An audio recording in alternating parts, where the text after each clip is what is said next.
everyone. Welcome back to TV Guys. It's that time again. Time for your back-to-school shopping to start. And what better time to get a great deal on some new wallpaper?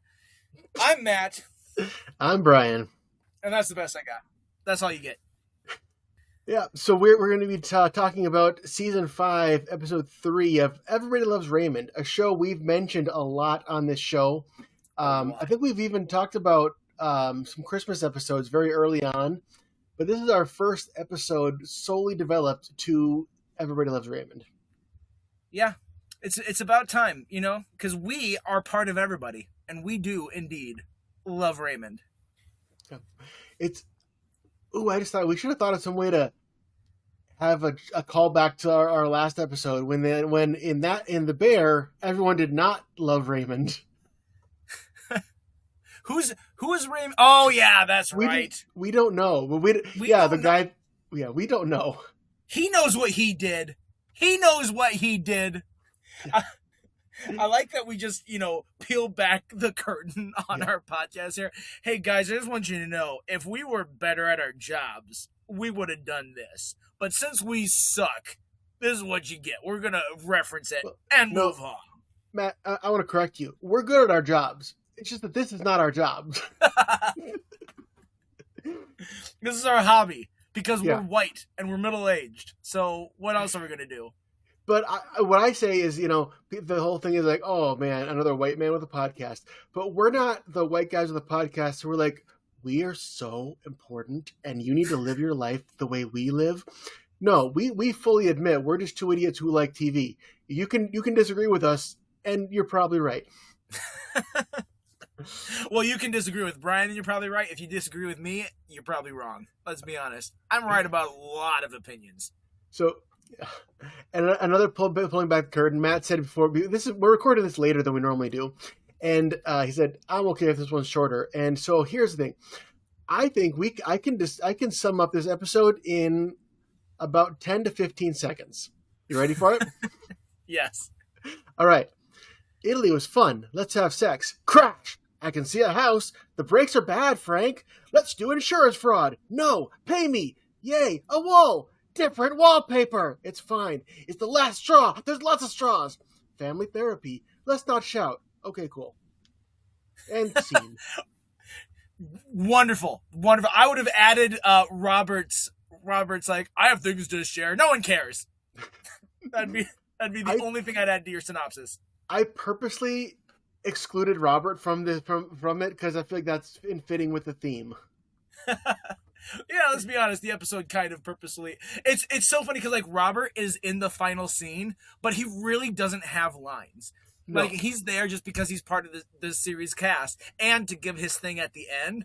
But it's no, we're not going to give him any lines for this episode. This is going to be Ray and his parents, and then Deborah kind of facilitating. That's it. It's the kind of episode that I feel like we would have missed Robert because Robert's one of the main characters and he's in every episode. But we didn't. I feel like this episode was almost, they put Robert in as an afterthought almost.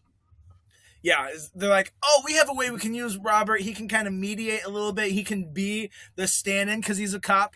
He can be the stand-in for that side of the legal proceedings. But, I mean, you're right. If this is one of those, because for anyone who has watched plenty of TV, especially sitcom TV, you know that at a certain point in seasons, a lot of times the actors are booked for 20 out of the 24 episodes or something like that. So that's why every now and then in an episode you'd be like, wait, why is Turk not in this episode of Scrubs? What is he doing? It's because that's part of his contract. It's baked in. And so if this was one of the Brad Garrett baked in episodes where he wasn't there, they would have found a way without him in that first scene. So you're right that he wasn't specifically needed, but we would have felt his absence. Well, because I feel like shows with a bigger cast can get away with that more. Like Gilmore Girls has such a huge cast, and you have the town, or you have Rory, and you have Rory's grandparents, and you have the Chilton people, and no one outside the two main girls are in every episode, so you can get away with that. But with only 5 main characters of the show, and it really is just so centralized to that little family, you can't really get away with it as much. Yeah. Yeah, you're right. I mean, again, I brought up Scrubs because Scrubs did that a Yeah, lot. There's plenty of times to be like this one actor, but that's a huge cast. But there's a few times when JD wasn't in the episode, or he was only represented by like just his voice. You know? yeah. But wasn't those specifically like the episodes where it was somebody else doing the voiceover? Like, I know when the janitor did the voiceover, he's barely in it because he's like in the water tower the whole episode. Yeah. Yeah, exactly. They pull him out for whatever reason and stick it. And then, of course, when they did the final season of Scrubs, which really was more like a soft reboot, Yeah, there was some episodes he just flat out wasn't in at all. yeah, But all right, so yeah, this is so when we're like, let's talk about Everybody Loves Raymond. We're like, well, there's so many episodes we can do. yeah. Brian, is there one or two besides this episode that stand out there? Like, this was one that I thought of to do before we talked about Wallpaper. Some if you want to like really get into other great casting, the episode where and these aren't like big episodes, but I think they're underrated ones. The episode where Robert goes to ask Amy's parents permission to propose, and they say no, Yeah, because I mean Georgia Engel and Fred Willard are amazing in that role, and similarly Deborah's parents, Robert Culp and Catherine Hellman, when they throw the surprise party, and for some reason she's set on it being a Chinese New Year theme, and it's just so awkward. I love the other parents in those scenes, like Deborah and Amy's parents, and how they clash with Frank and Marie. Those ones would have been great. yeah. Speaking of that sort of that casting, it makes I was conflating the two because there's also another one that has Paul Rubens or no, Paul. Oh, what's his name? Pee Wee Chris, Herman. Chris, oh, that's Paul Rubens. Oh, it is Paul Rubens. Okay. Sorry, I don't know who I was thinking. Yes, Paul Rubens, because he gets replaced by Chris Elliott because Paul Rubens goes to jail. Yeah, But there was an episode when they go to visit, or Ray goes to the comic book store to meet Paul Rubens, that's Amy's brother. And so I was like, that's a good one too, because mm. I actually think Paul Rubens, I like him more as the annoying brother to Amy than Chris Elliott, if I'm going to be honest. I don't really remember Paul Rubens in that role. I only remember Chris Elliott. I have to go Yeah, back and watch it. he played it in one episode where he owned the comic book store, and it was Ray had to go and drive to get that like comic book, and Paul Rubens was just a jerk to him. I vaguely remember that. That'd be good. Yeah, this show had a great bench of like supporting characters. Or another one we could have done was, the one where Frank and Robert and Ray tell the girls they're going to therapy and they're going to the track, but then they accidentally end up getting like almost giving themselves therapy because they have to make up stuff that they talked about, and then they get That's a busted. good episode too. They get busted because the therapist dies. Yeah. It's and then of course if we were going to cover that episode, we would have to make the meme joke of like guys will go to the track instead of getting therapy, that joke. Yeah. Whatever it is. Yeah, and I love the line. It's at the point the girls make the three guys have a big group hug, and I think it's either Ray or Robert says, "Can we stop this? Smells from my childhood are coming back." One episode that I think of whenever I think of Everybody Loves Raymond, and maybe this is just because when it was syndicated and once it finally reached that, they use this clip in advertising it so much, and it's all because of Brad Garrett and how he laughs. And it's early, like season 1 or season 2. I can't remember exactly what episode it was. But there's Robert and Ray are bonding, and they're bonding about how their mom was like a stickler about the sucrets, like these throat lozenges that for whatever reason she thought that the boys would just get in to these sucrets and just be popping them like pills, and like that was going to be a gateway drug for them. So they're talking about the ridiculousness of that, and that this is the true story of someone in the writer's room. This is their true like backstory. That's for sure. Anyway, then Ray and Robert have a fight, and Ray comes over to try and help Robert feel better. And then the parents come in the morning because it's the morning after like they went to hang out, and it's breakfast, and so Ray's trying to help her feel better, and then Marie comes in. She starts complaining about a sore throat, and she goes to the drawer where she's locked the sucrets, and then Ray starts subtly jabbing at him, but Marie and and Frank are completely oblivious, and Yeah. so just mentioning the secrets, and they're slowly building on it, and like it's such a good brother moment that they're bouncing back and forth, like yeah, you need the secrets, don't take too many of them, like that they're just kind of go, and Yeah. then like finally Marie's like, you boys, still not knowing what's going on, she's like, you boys, one of these days you're gonna turn around and I'm not gonna be here. So Ray and Robert stop laughing, and then Ray just takes a second, turns around, and then and he goes, well, not today. And Robert does this, like, Yeah. throws I his head back and laughs. And it is like the most yeah. obvious fake laugh, but it actually really suits It his character works. as well. I know that scene. I know that laugh, and like nobody can do it like Brad Garrett. And this is just a good show. Yeah. I So remember that's one, like, I was like, I talk about that episode just for that moment. in high school. I remember Monday nights. I was excited to get to watch the new episode of Everybody Loves Raymond and Two and a Half Men. One of those shows is not deserved to be in the same sentence as the other one. Okay, well I'll say Everybody Loves Raymond. I have on DVD and I've seen every episode multiple times. I cannot say either of those things about Two and a Half Men. I watched like the first 3 or 4 seasons and then I kind of fell off of it. So I'll bring us back into Wallpaper in just Yeah. 1 second. But you brought up a Chuck Lorre show, and I just want to say, I am not overall a Chuck Lorre fan. Even Big Bang Theory, the one that everyone loves, I'm like, it's take it or leave it. It's got some funny jokes. I'll admit it's got some funny jokes. Yeah. But it's very, very canned sitcom. It's a very specific style. Yet, I actually enjoyed Young Sheldon. Was Chuck Lorre still involved with Young Sheldon? I think so. Okay. And I don't know if he's involved with this. I haven't watched it, but I've heard good things about the spinoff of Big Bang Theory, the Stuart Fails to Save the Universe. Have you seen anything about that? I've only seen clips. I haven't seen that, but I am enjoying. And I'll be talking about this when we do our end of the year. I've been watching Georgie and Mandy's First Wedding, which is pretty good too. You mean First Marriage? First Marriage, yeah, This isn't How I Met Your Mother. There's not a whole season about just a wedding. yeah. Nope. But yeah, and I'll get into that show later when we do that episode. But I'm very interested though. I might watch how Stuart Fails to Save the Universe, because I might as well. What a crazy concept! You go from a canned sitcom episode to being like, hey, by the way, the multiverse is real, and he is actually trying to save these multiverse worlds. Who? This is an 80s cocaine dream like spinoff. Yeah. This isn't a real thing. What is going on? It's the B team, but also they've released a clip of Raj in an episode, and they've released we're going to get Penny and Zach and Leonard's mom in an episode coming up too. Like, people are coming back for this thing. Yeah, and people are saying it works, and I'm like, all right, like I believe it, because it is so if they did a Stewart focused show that was still just the same sitcom, I would have zero hope for it. But because it's such a wildly fresh concept for familiar characters, that's what draws me in, and apparently that's what's actually working for other people too. So all right, yeah. I'm in. We'll see.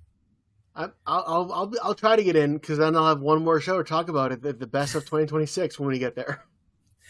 All right, so let's talk about Wallpaper. And there's one thing that, because you already hit it, as I said about the Sucrets episode, the reason I wanted to talk about Wallpaper is because really it's the one line. It's that moment at the beginning of the car crashing through the house, and Marie gets out and like, well, why is Marie driving? Well, Frank can't see very well anymore. I can see a house.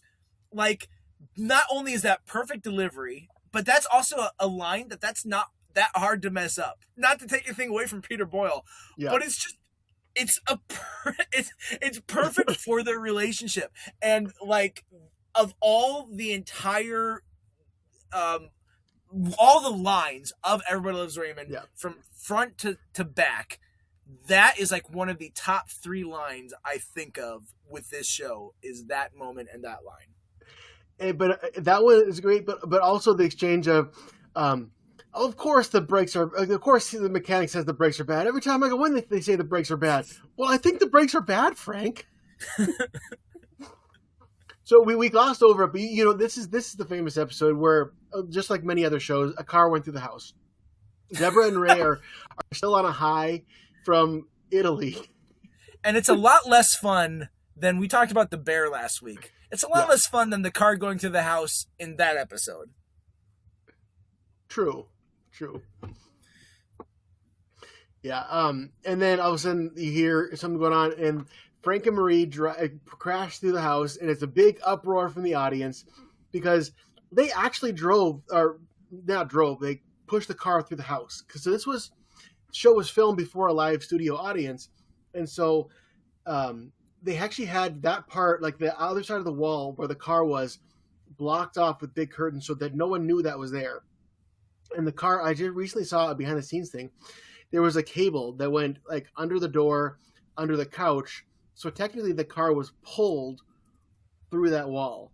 And imagine being in the audience. You think you're just going to hear a regular Raymond episode, and instead of the door opening and Marie comes in, the car crashes through. I mean, that reaction from the audience was real. Oh yeah. And so this is with something so big, like this has season premiere energy. This is the third episode of season 5, but the reason why it does have that season premiere episode is because the episodes 1 and 2 in Italy don't feel like your typical episode of Everybody Loves Raymond, because they film it on location in Italy. They're not in front of the live studio audience, and so that it almost feels like that's an appendix for like a in between season 4 and season 5. That it's not really part of season 5, but that it is still canon, and that this is in a way the season premiere of season 5, even though it's not. But it has season 5 premiere feel. They're referencing that trip to Italy, and and other shows have done that where they go on a big vacation. They go to Hawaii or Italy or Disney World or something, or London, Parks and Rec, or Friends. Yeah. But sometimes those episodes almost feel like you said, the appendix, where like sometimes the show's over and then they do a movie, and the movie is like kind of like the show but kind of not. That's kind of what.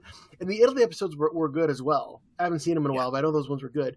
This is like the first episode back in the house, back in our world of Ray and Deborah and Frank and Marie.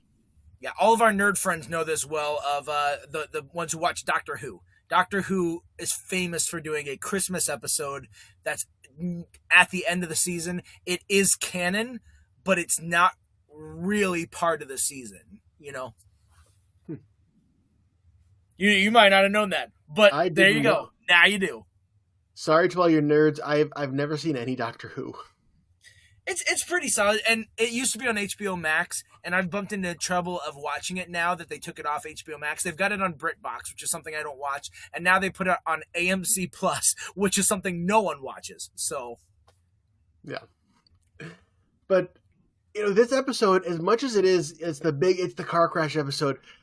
After the car crash, not a ton really happens, and they stand around and talk for a while, and then it's a lot of subtle acting and like dialogue and like just watching Ray slowly lose it.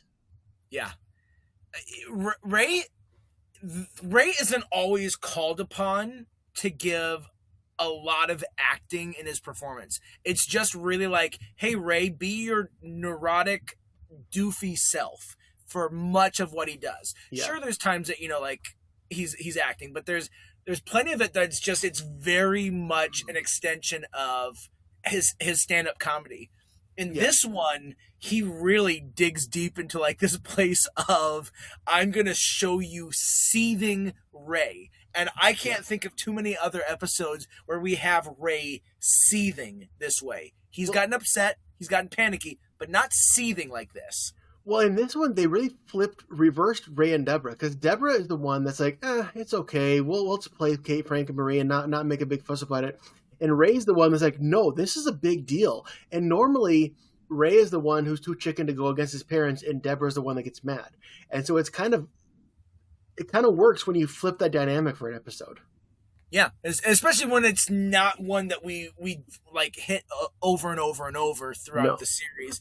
There's a couple times, but for the most part, it is. You're right. It's Deborah, the one that's doing this. So it's interesting to see Deborah.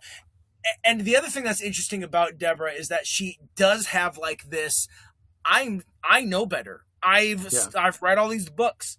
I've listened to all these tapes. I listen to these psychiatrists on the radio, et cetera, et cetera. So I'm more enlightened than my husband.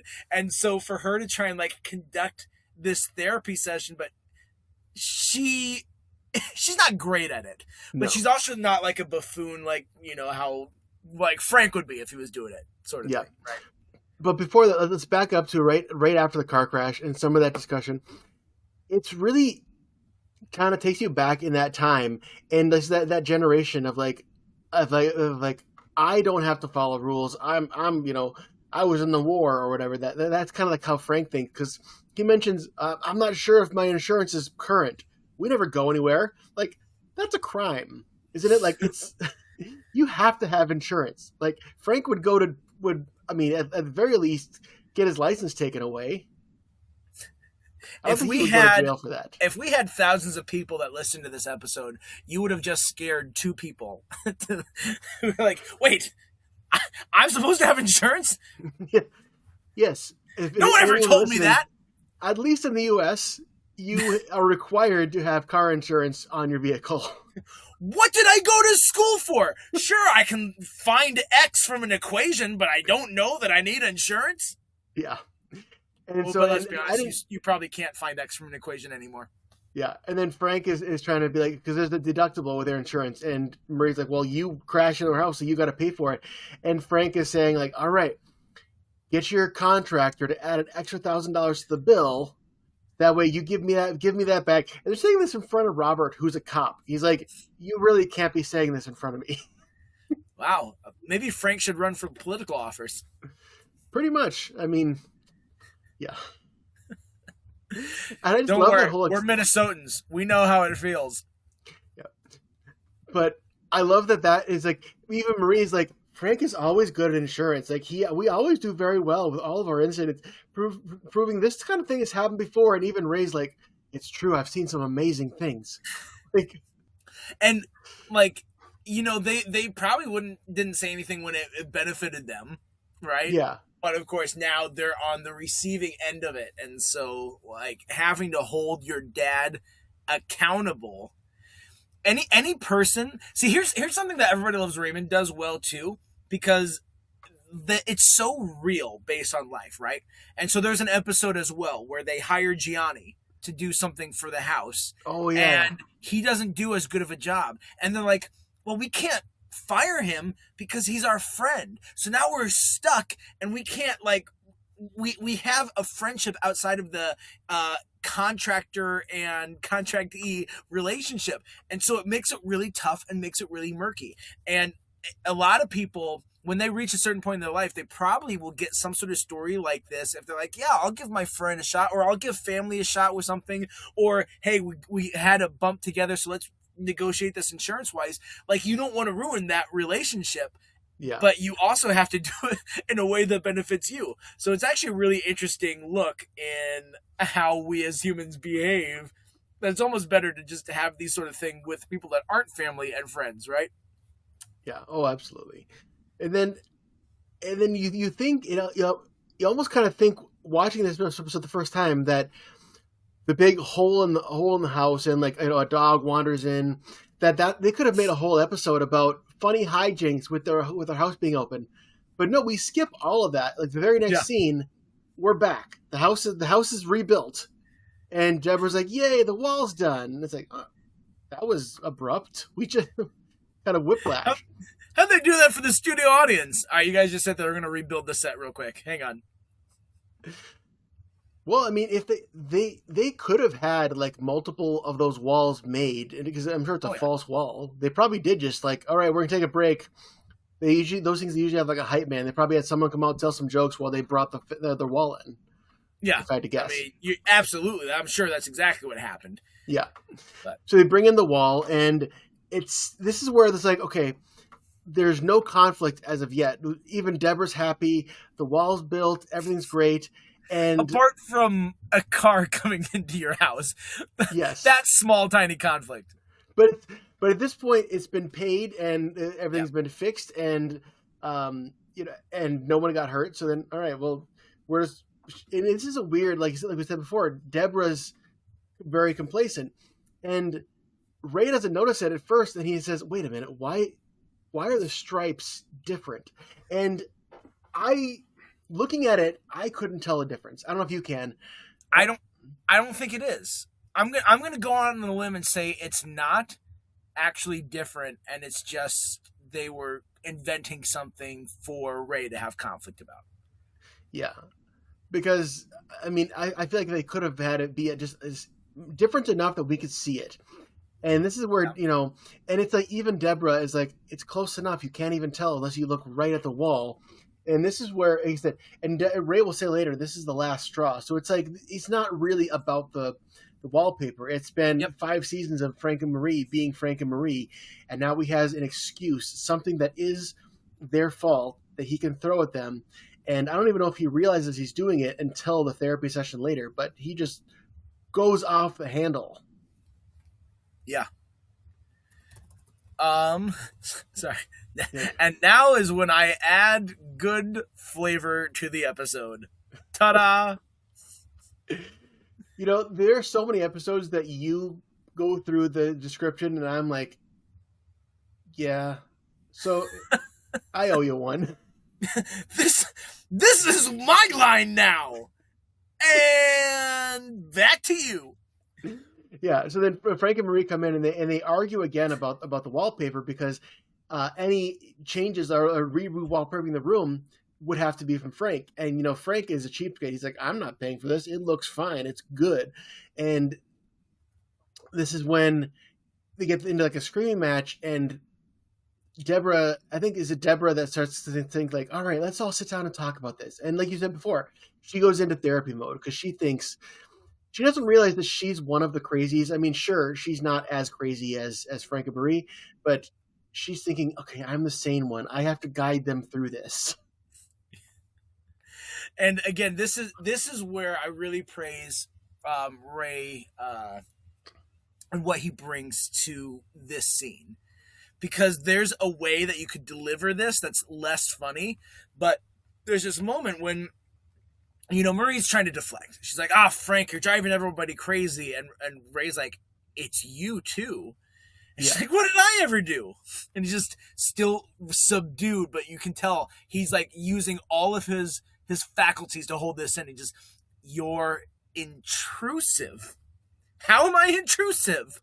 Well, for example, there was the time you drove a car into my house. That was one time. It was an easy joke, but it really did work. It did. And I think the reason it works just so well is because, Ray could be screaming that. He could be yelling that. He could be in the... But because he went low with it, I think it really sells it even more. Yeah.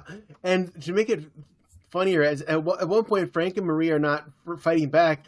He's saying all the stuff that they're doing, and Frank's like, well, why don't you just tell us? We're not mind readers.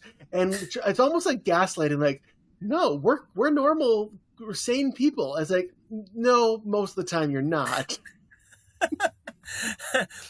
Sometimes I get the feeling that you don't listen, and then you do something like rear end our couch.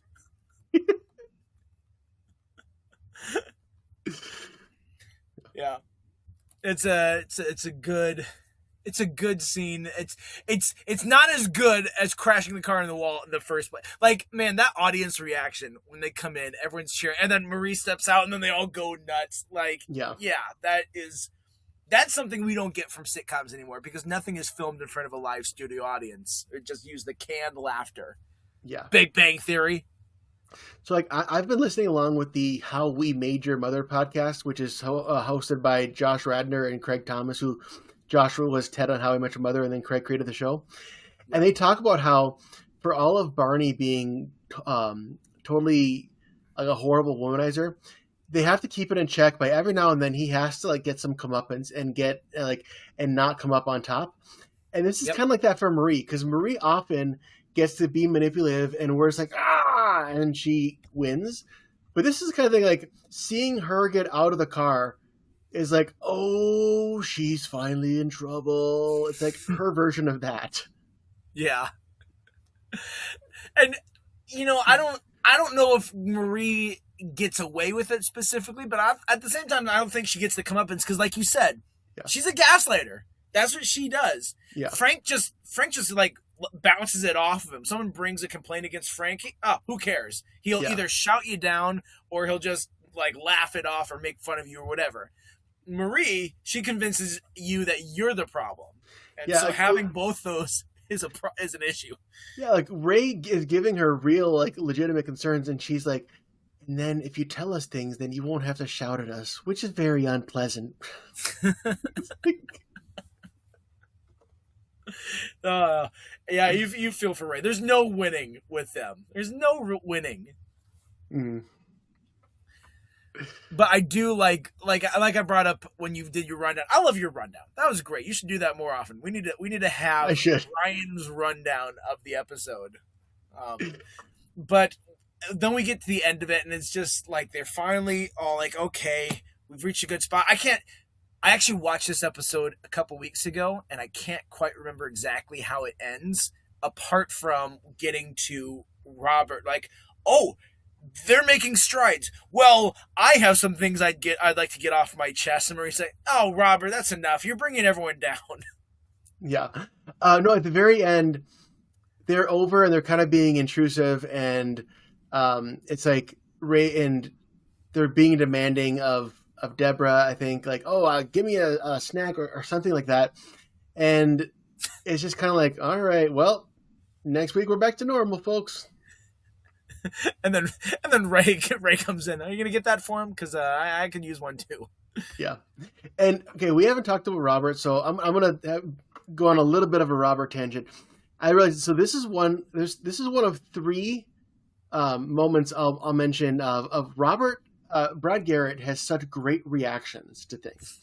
This being one of them, where he walks in and it's like the panic.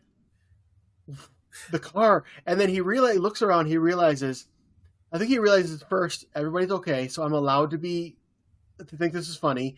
And he sees that it was his parents. You see that it's Ray's house, and then he just like goes from shock to delight. He just starts laughing. Number two is, do you remember the episode where Deborah gets arrested for drunk driving because she was sleeping in her car, but she had she had the ignition on for the radio and the AC, but since she was technically in the driver's seat with the car on, and then Ray is talking to her at in the jail cell, and Robert walks by because he's a cop. He's like, "Hey, Deborah." He's like, he stops. She finally killed Ma. Yeah, I remember because he's talking with like another policeman as he walks by, and it's just like almost like an afterthought, like, "Oh, hey, Deborah." Oh my gosh, Deborah. And then I'm gonna see if you remember this, because what is the number one Robert reaction? You know what I'm talking about? No, I couldn't guess what yours would be. It's the episode where Marie had ruined Robert's suit. Yes, he had a job interview with the FBI with Bernard from Lost, by the way, and he comes back and opens the door, and just I don't know how he makes his face like that.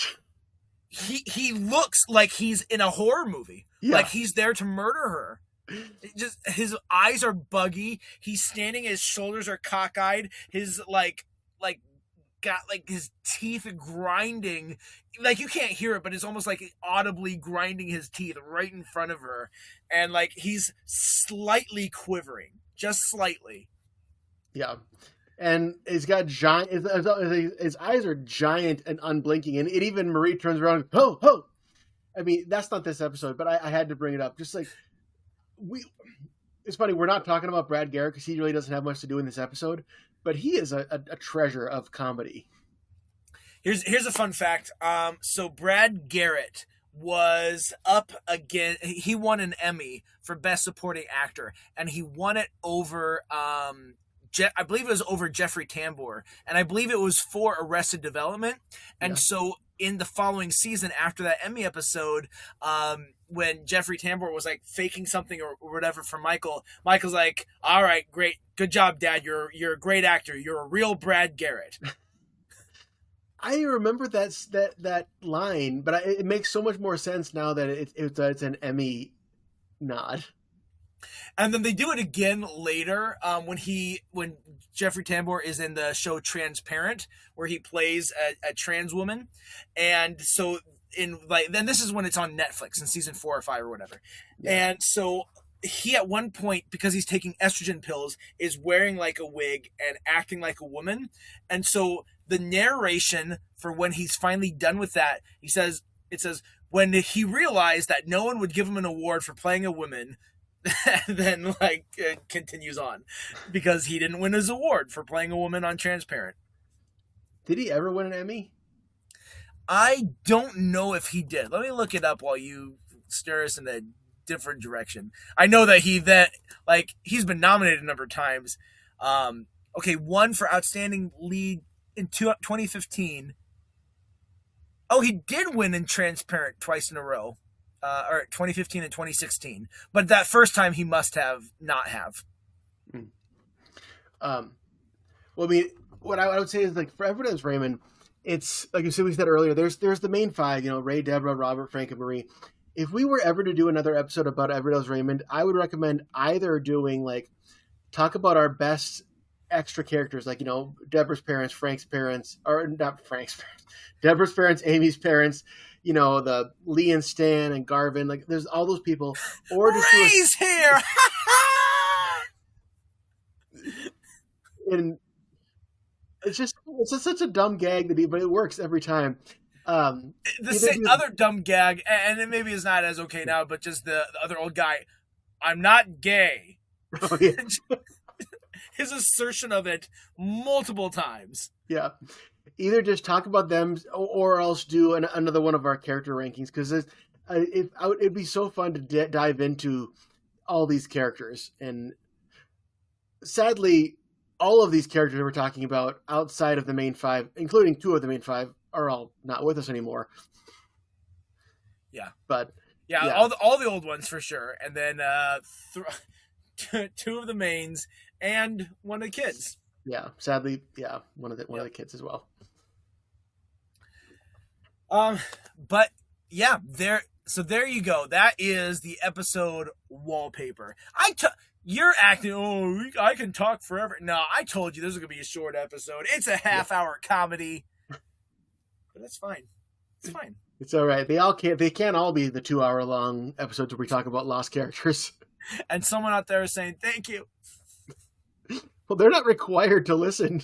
No, they are. I have deals with 5 people, and I pay them for every episode they listen from front to back. All right. Well, I apologize, people 1 through 5. Let's jump into trivia. I was just doing this for fun. I didn't realize we were Stockholm syndroming anyone. So, all right, trivia. You had last week's trivia, Brian. Yep, we talked about The Bear season 5, and talking about actors who have passed away, tragically in this case. We talked about Rob Reiner, who was in the season 4 finale of The Bear and was going to be in season 5 before he was tragically killed. And so, how did they give a nod or homage to him in the series finale? And it was Ibrahim. Ibra, right? I think Ibra is short for Ibrahim. Oh, anyways, he was talking to Albert on the phone off screen, and he said, "As you wish," which is the famous line from The Princess Bride, which was Rob Reiner's directorial. I think it was his directorial debut. I don't think it was. I think he had other, because I believe he had This Is Spinal Tap even before that. Well, not if they but do, it is one of his biggest ones for sure. Yes. So that was his one there. No, his first one was Stand By Me. Oh, Stand gotcha. By Me was before that. Gotcha. All right. And Yes, pause. This is Spinal Tap was okay. I'm sorry, I was looking at the wrong thing. This is Spinal Tap was first, then The Sure Thing, then Stand by Me. Man, 84 was Spinal Tap, 86 was Stand By Me, 87 was Princess Bride, 89 Harry Met Sally, 90 was Misery, and 92 was A Few Good Men. That is a stunning run of movies. That is a good run. I didn't know he did all those. Yeah, 8 years with 3, 4, 5, 6, with 6 like iconic films. Yeah. I don't know The Sure Thing. I've never heard of that before. Not sure. And then he directed North in 1984, and that was just an awful movie. But, you know, not all of them can be winners. Swings and roundabouts, yep. And we have a trivia for today. We do. Oh, yes, we do. I'm sorry. I didn't catch her kicking it to me. Yeah. Sorry, everybody. We're professionals, all right? We host this podcast, and we know exactly what we're doing and what gets the most engagement. And faking like you don't know what's going on gets the most engagement. So, anyway, so this season 5 opens with the Barone family going to Italy. It was filmed on location in Italy. What is the town that they go to? It's actually a town that's right outside of a bigger city. So we're actually asking, what's the city that they go to visit in Italy in season 5? All right. If you know the town too, good. But apparently it's more like a subdivision of like, if Europe had a subdivision, they don't have suburbs, but if they did, that's more what it's like. All right. Well, let us know if you know that answer. And if you're not confused. So all right, that's it. Hey guys, we're excited because I've got kids, so I'm sending them all back to school in just a little bit, very soon. I'm kicking them out. I'm throwing them through the windows. They have to fly. And because they're going, that's not actually happening. Because they're going to school, that's in two episodes. Okay, but I will say, I've already started on this track. We are going to, for early September, we're going to do our first ever episode on Abbott Elementary.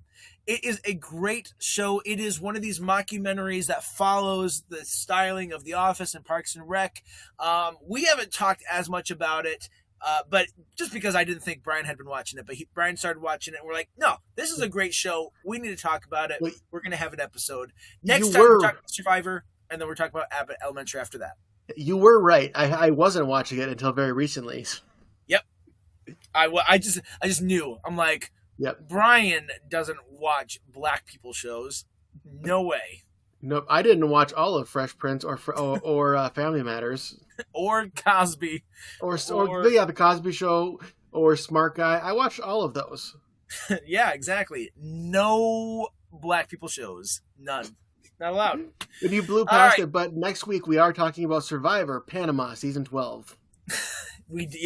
And that is 1/4 of a black person show because they divided all of the contestants by race. And that's unique. Until next time, I'm Matt. I'm Brian. And we're reminding you to stay tuned and keep watching.